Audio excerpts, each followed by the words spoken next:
জুলাই 24-তে আমরা দেখেছি যে দেশের অবস্থা কি হয়। সেখান থেকে আমাদের সকল পলিটিশিয়ানকে শিখতে হবে। পলিটিক্স করতে হবে অন্যের জন্য, নিজের জন্য নয়। পিএইচডি করে কি আমার লস হলো নাকি? মনে মনে ভাবলাম করবো না বাবা, তাও আমাকে আগামী দিনে দায়িত্ব পেলে আমাকে দেবেন। জেলতে বেরিয়ে পাগল হয়ে গেলাম। তো আমি চলে গেলাম মালয়েশিয়া, যে আর জেল খাটবো না, ওখানে গিয়ে কিছু একটা করি। তো ওখানে গিয়ে চেষ্টা করলাম পিএইচডি করার। তো ইন্টারন্যাশনাল ইসলাম ইউনিভার্সিটিতে ডক্টর আজিজ সাহেব বললেন যে এখানে বসে পিএইচডি করে দেশে গিয়ে জেল খাটার দরকার নেই। ঠিক আছে, এটাই শুরু করলাম।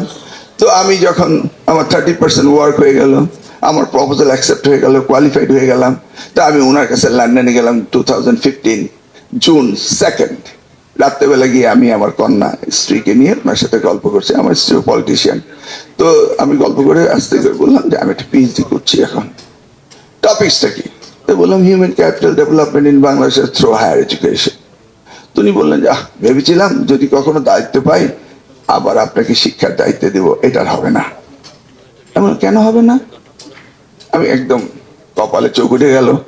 পিএইচডি করে কি আমার লস হলো নাকি? মনে মনে ভাবলাম করবো না বাবা, তাও আমাকে আগামী দিনে দায়িত্ব পেলে আমাকে দেবেন। বললে যে একটা কলম দিয়ে দেখালেন হায়ার এডুকেশন। আপনি হায়ার এডুকেশনে আমাদের দেশে কি শিক্ষার্থীর অভাব রয়েছে? আপনি তো বেকারত্বের কারখানা বানাচ্ছেন। তাহলে কি করা যায়? ছোট্ট করে কলমটি দিয়ে কেটে বললেন টিবেট, টেকনিক্যাল ভোকেশনাল এডুকেশন ট্রেনিং। সবই ঠিক থাকলো।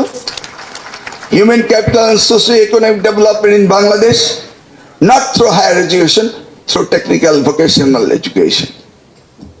ইউ সি নাও, আমি তো বুঝিনি, এবার দেখছি শুধু টিবেট আর টিবেট, যেখানে যায় সেখানে কারিগরি শিক্ষার কথা বলে। দেখেছেন তো? কারণ উনি চায় যে আমরা কুইক যেন আমরা এই সোশ্যাল চেঞ্জ আনতে পারি, ইকোনমিক্যাল চেঞ্জ আনতে পারি। দেখুন এক্সপেক্টরেটরা যাচ্ছে বিদেশে, তারা দুটি হাত দুটি পা নিয়ে চলে যাচ্ছে, দে আর নট ট্রেইনড, এবং বিদেশিকে তারা ভালো করতে পারছে না। তো হিউজ পপুলেশনকে কনভার্ট করতে চান উনি ম্যান পাওয়ারে, সেই জন্য টিবেটকে গুরুত্ব দিচ্ছেন। এবং সেই জন্য এবার টিবেট ক্লাস 6-এ উনি ইনক্লুড করছেন যে টিবেটকে কিভাবে মোর অ্যাট্রাক্টিং করা যায়।